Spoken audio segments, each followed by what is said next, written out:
Hello and welcome to the Sound of Science, the place where we deconstruct unscientific reasoning. Please consider to like and subscribe if you support science. Thanks for watching. Today we're going to break down another episode of the Atheist Experience. And this time there is Luke from Arizona, a theist caller with a classic approach. Just make a random, meaningless claim and flip the burden of proof. Well, good luck with that. Let's see how Matt and the amazing Jen Peeples handle this interesting case. And of course, I'll give you my take on this conversation, and that perhaps might help you to counter bad reasoning in discussions that you might engage in yourself. So let's get this rolling. Atheists are immoral. Explain why I'm wrong. Would you like me to explain that? What? Wait. Stop. Full stop. This call derails in less than 5 seconds. That must be a record. What a bunch of hogwash. Why would anyone take time to explain why your totally random premise is wrong if you yourself are too lazy to even define the words in your premise, provide any arguments to support it, and fail to show its relevance in any way? I would say first explain what you mean by atheist and immoral, because there are so many different interpretations of these words. Then show your evidence or your arguments that support your premise. Why would we discuss any premise that isn't supported by any evidence? That would be a complete waste of time. And then show us why this is relevant or a problem in the first place. And maybe then there could be some kind of meaningful conversation. But what Luke is doing right now is making a random statement. And then he sort of intellectually runs away. It's the theist version of Elvis is alive. Explain why I'm wrong. Donald Duck created the universe. Explain why I'm wrong. Would you bother to invest time and energy in refuting such random statements? What's the point in it? So Luke is already off to a very bad start. Side note, the way Luke is speaking when he delivers his premise, to me it feels a bit like he's reading from a piece of paper. It's such a quick and dirty one-liner that it feels a bit like it's scripted. But let's see. Maybe Matt and Jen are more patient than I would be. I probably am. But as an individual, I have done things that I consider immoral. And so on that front, I'm convinced that everybody has been immoral. So sure, I'm immoral. Wow, that's a very clever take from Matt. I presume that Luke was hoping for Matt and Jen to defend themselves and explain why they are not immoral. And then of course Luke would tell them they are immoral by definition of the Bible, which of course seems pretty irrelevant, but I suppose that was the path that Luke had in mind.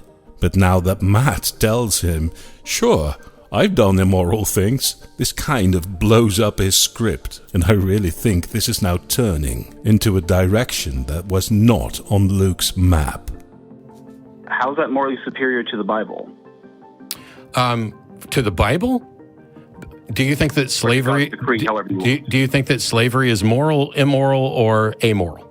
Ooh-wee. And then Luke makes this very silly mistake. He asks Matt, how are you morally superior to the Bible? Uh-oh, I think Luke hasn't done his homework. The Bible, it's that book that tells you how to beat up your slaves, that promotes genocide by drowning the planet's population, and it tells you that homosexuals and non-believers should be put to death. And then Luke is asking how Matt is morally superior to the Bible. Of course, we now already know this is going to be a game, set, and match for Matt and Jen very, very shortly. Let's see if Luke still got some tricks up his sleeve. You never know. It's as immoral as communism. What? Slavery is as immoral as communism? How is that relevant to anything, if true at all? This indeed is a theist debating trick that I've seen many times before. So Luke is now somehow trying to link atheism to communism, which of course is completely irrelevant to the question. So now we're in the next phase and Luke is going to dodge all the remaining questions because he has painted himself into a corner. And Matt of course is only going to allow for a couple of dodges. The very painful matter in this particular case is that Luke has now forced himself into a position where he has to tolerate slavery.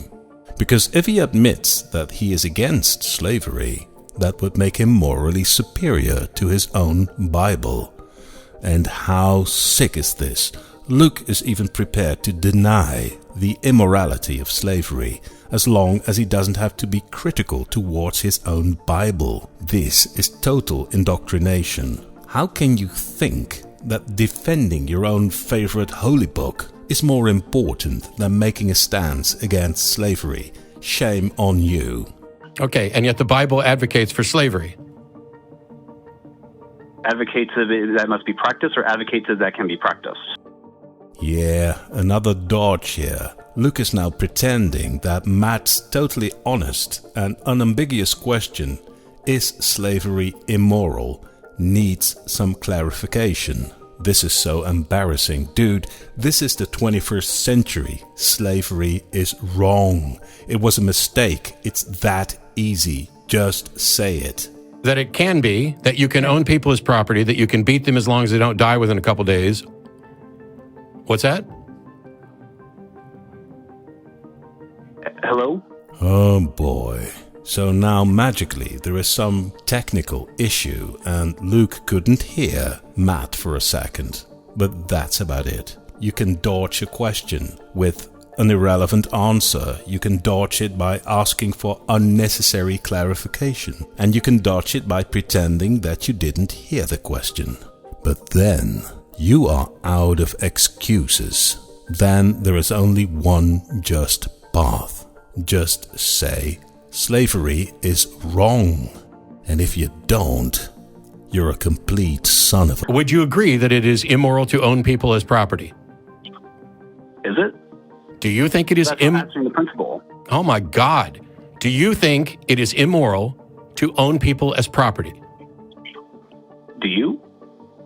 I swear to your God, I'm going to hang up on you if you keep trying to play this game. Do you think it is immoral to own people as property? On what grounds?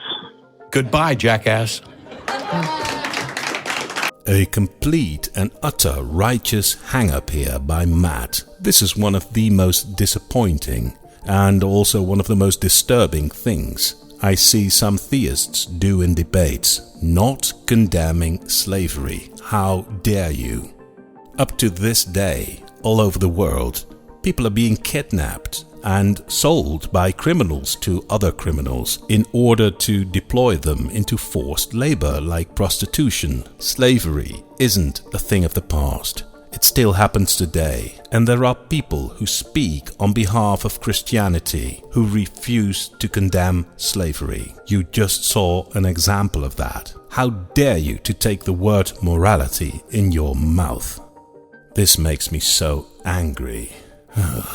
Maybe it's time to go to bed now. Wherever you are, I thank you for watching, and I hope you'll have a nice day and sleep well. Take care of each other. Treat each other like you want others to treat you. Let us promote love and tolerance instead of religious dogmas. And let's see each other again at the next video. Greetings and love from the sound of science.